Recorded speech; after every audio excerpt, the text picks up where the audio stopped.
Inició con un diálogo, pero desde hace pues algún tiempo, algunas semanas, el presidente de la República, si recuerdan, él estuvo mencionando el tema del porcentaje de incremento que se buscaría por parte del gobierno, ¿verdad? Entonces, ese porcentaje él lo marcaba en un 15%. Sin embargo, dentro de la misma propia CONASAMI estuvimos platicando, se estuvo conversando, se estuvo tratando de sensibilizar tanto al gobierno como a los representantes de los obreros en el tema de que en esta condición en la que hoy nos encontramos tan difícil, ¿verdad? Que hoy enfrentamos el panorama económico más difícil que tenemos, por lo menos desde que tenemos memoria, creo, del último siglo, que debemos actuar con mucha responsabilidad y hacer un alto en el camino. En el caso de nosotros, como sector patronal, se ofreció un incremento bastante razonable, dándole seguimiento a ese impulso que se le ha venido dando al salario mínimo prácticamente, sobre todo, muy fuertemente desde el año 2016. Si tú recuerdas, todavía, Javier, incluso en el año 2019, para el salario mínimo del 2019 y del 2020, hubo incrementos salariales muy importantes, del 16 y 20% inclusive. Pero ahora, con esta condición económica, con la pérdida de de más de 1,000,000 de empleos, 1,117,000 empleos formales entre marzo y julio, con el cierre, según datos del propio INEGI, de más de 1,000,000 de empresas, de pequeñas, medianas y micro pequeñas empresas, y que ponen en riesgo el cierre de más de 700,000 empresas, es que nosotros propusimos razonable y objetivamente un incremento al salario mínimo del 4% como fijación, más un movimiento independiente de recuperación a este mínimo de 7.20 pesos por concepto de este MIR, es decir, el equivalente al 10%. Recordemos que la Comisión Nacional de Salarios Mínimos constitucionalmente es la que fija el salario. Sin embargo, déjame comentarte, Javier, ante tu pregunta, tuvimos en la mesa dos cambios importantes. Se había venido hablando del salario mínimo, el incremento también en el salario mínimo general de la frontera, con el porcentaje que el gobierno pretendía, que era el 6%, pero únicamente el porcentaje sin llevarle un monto independiente de recuperación al salario mínimo en la frontera. La primera sorpresa fue que de repente el gobierno nos cambió esa propuesta y de ahí fue que pedimos que se nos diera tiempo para analizarla. Hoy en la mesa, estando sentados en la mesa, nos sacan un incremento también que no había sido platicado del 15% a todos los salarios mínimos profesionales. Ante esto, se pidió en la comisión un receso para poder analizar qué impacto iban a tener este incremento a los salarios mínimos profesionales en toda la economía, y se pidió que se nos pudiera dar un espacio para poderlo analizar, estudiar y pedirle al Banco de México inclusive también la opinión de qué podía representar esto. Sin embargo, se negaron a ese receso y se pidió que se diera la votación. Derivado de todo esto, más la diferencia en los porcentajes que nosotros habíamos propuesto contra la petición del gobierno y que el sector obrero se sumó a la misma, fue que decidimos el sector empleador, el sector patronal, emitir un voto razonado en contra de esta resolución. Baste también mencionar que la inflación para el cierre que tendrá el 2020 en este año no llega ni siquiera al 4%.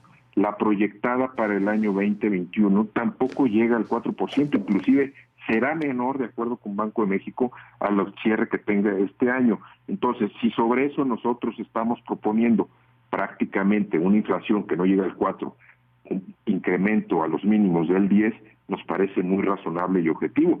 El incremento del 15% no lo vemos racionalizado, más que nos hace pensar, entonces, que no tiene más que un fin electoral. Híjole, a ver, escucho los argumentos. ¿Es algo que queda ya inamovible? ¿Esto entra en vigor a partir del 1 de enero? ¿Hay alguna reacción por parte del sector patronal que pueda cambiar esta decisión?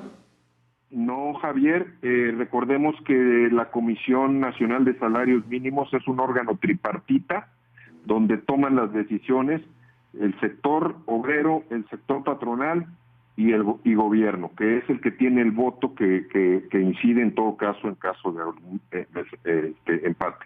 Hasta ahora, como bien lo mencionaste, había habido unanimidad en las resoluciones, sin embargo hoy sí es un voto diferenciado y se va a la resolución con el voto a favor del sector obrero y de gobierno.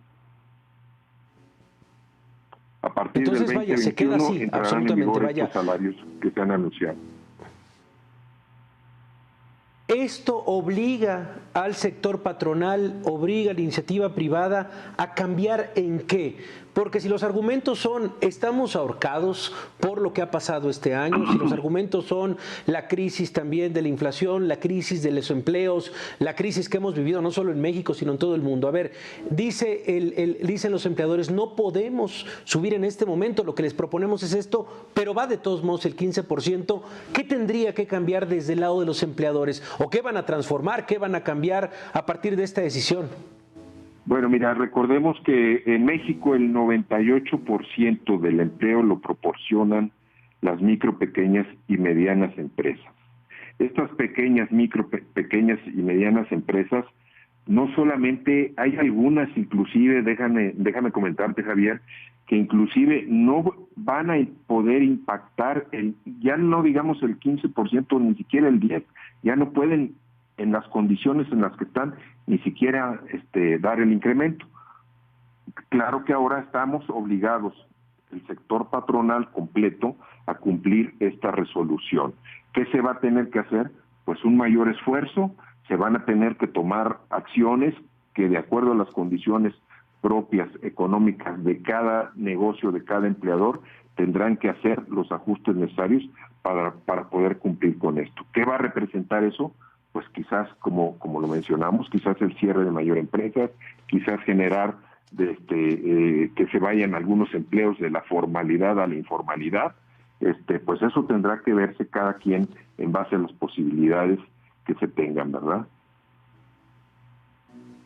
Híjole, bueno, pues daremos seguimiento de verdad, Armando, a lo que sucede en los próximos días. ¿Utilizarán la carta de ir a hablar directamente con el presidente? ¿Hay un puente de comunicación, tal vez con el Ejecutivo, con el gobierno federal? ¿Algo más que hacer desde los empleadores después de esta resolución que, insisto, de esta votación que no alcanzó la unanimidad?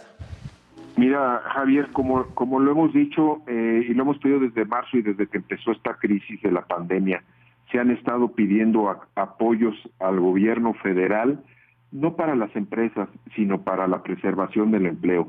El mundo lo ha hecho. En México no se ha hecho ningún apoyo que haya sido suficiente para poder defender el empleo. Nosotros esperamos que haya sensibilidad en el gobierno federal y de alguna manera pues se apoye hacia adelante con esto. Y recordemos que la propuesta de Coparmex era decir, si le entramos a ese 15%, nosotros aportamos el 10%, pero que el gobierno entonces aporte el 5% adicional, ¿verdad? Y sin embargo, pues hubo una negativa. Bueno, pues vamos a ver. Sí. Bueno, pues estaremos al pendiente, Armando. Saben que tiene el micrófono abierto. También tocaremos las puertas, por supuesto, de la CONASAMI para tratar de escuchar esos argumentos, la manera en la que ojalá haya un apoyo, algún puente directo con los empleadores. Vamos a ver qué pasa en los próximos días, pero bueno, parece que la decisión está tomada. Gracias, Armando, por estar esta noche con nosotros. Al contrario, Javier, a tus órdenes. Muchas gracias por este espacio.